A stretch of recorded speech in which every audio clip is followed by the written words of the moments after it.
7 langkah yang aku gunakan untuk merender interior secara realistis di Enscape.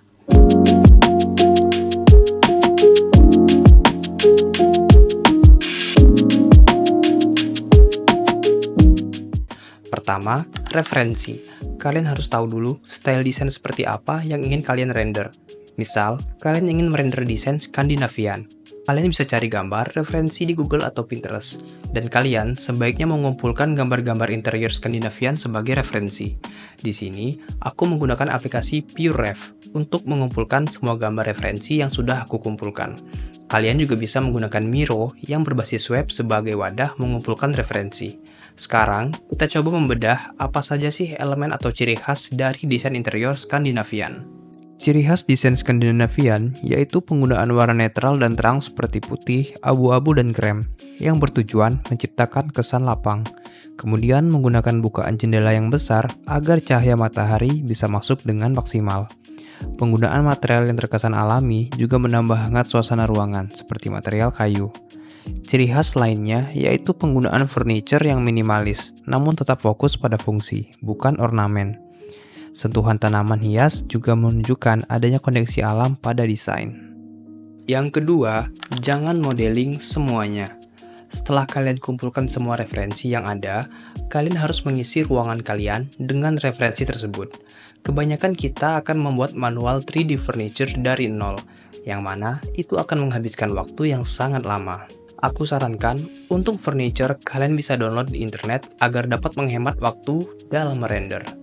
Kecuali kalau memang furniture-nya custom, seperti backdrop atau lemari tanam. Kalian bisa download 3D model pada website penyedia 3D model seperti 3D Warehouse, Polygon, CGTips, Lumion Vietnam, dan yang lainnya. Jika kalian pengguna SketchUp, kalian tinggal ketik di Google dengan menambahkan SKP pada akhir keyword. Misal, kalian ingin mencari armchair.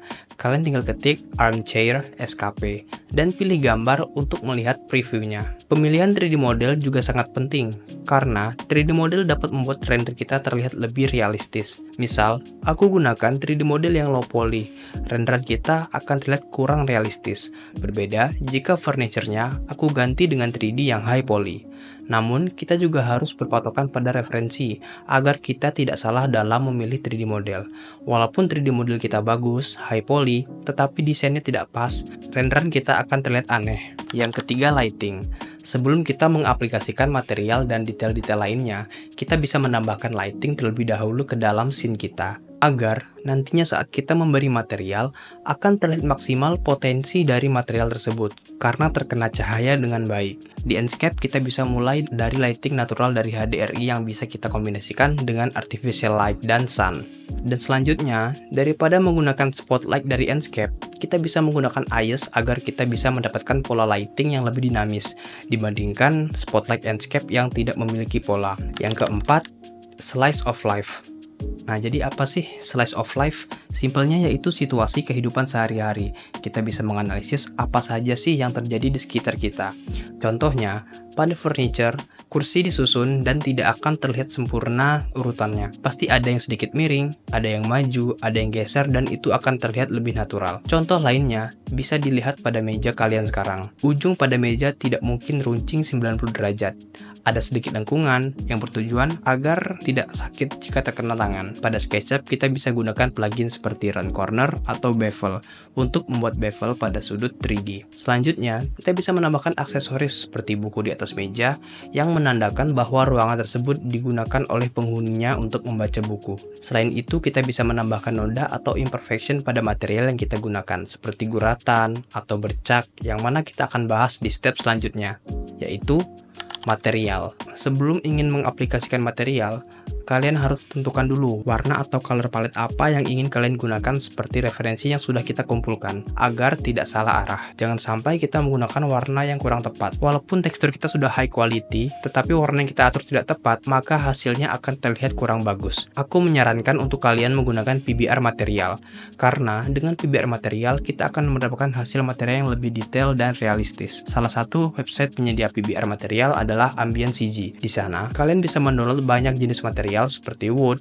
dinding, ground, road, dan yang lainnya. Hal yang tidak kalah penting saat mengapply tekstur yaitu ukuran tekstur yang digunakan harus sesuai dengan bidangnya. Jangan sampai kita menggunakan tekstur yang terlalu kecil atau terlalu besar karena nanti akan terlihat aneh. Untuk menambah kesan natural pada material, kalian bisa menambahkan imperfection atau noda pada material, yang mana udah aku singgung sebelumnya. Kalian bisa menggunakan noda sidik jari, goresan, kotoran, retakan kecil. Ini menghasilkan efek ketidaksempurnaan pada render kita, yang mana membuat renderan kita menjadi lebih realistis. Yang keenam, komposisi kamera. Sekarang coba posisikan diri kalian menjadi seorang fotografer, atau untuk kalian yang sering hobi foto menggunakan HP. Bagaimana kalian peka terhadap objek yang menarik untuk dirender? Kalian bisa menggunakan berbagai macam komposisi, seperti rule of third, golden ratio, guiding lines, dan yang lain-lain. Nah, di Enscape kita bisa mengaktifkan fitur rule of third pada menu video editor. Kemudian, membuat scene pada menu view management. Untuk mengaktifkan rule of third, kalian bisa ke video editor, terus kalian klik show grid lines. Nah, setelah muncul seperti ini, udah kalian nentukan kameranya, kalian langsung aja ke view management, terus klik create view.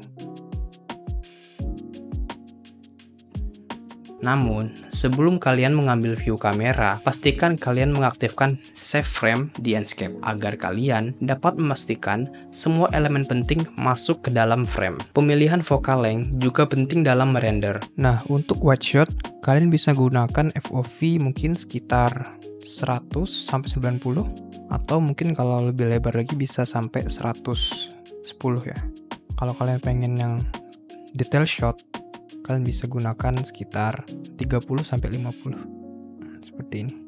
Jika detail shot, kalian juga bisa tambahkan depth of field agar lebih fokus kepada objek ya teman-teman.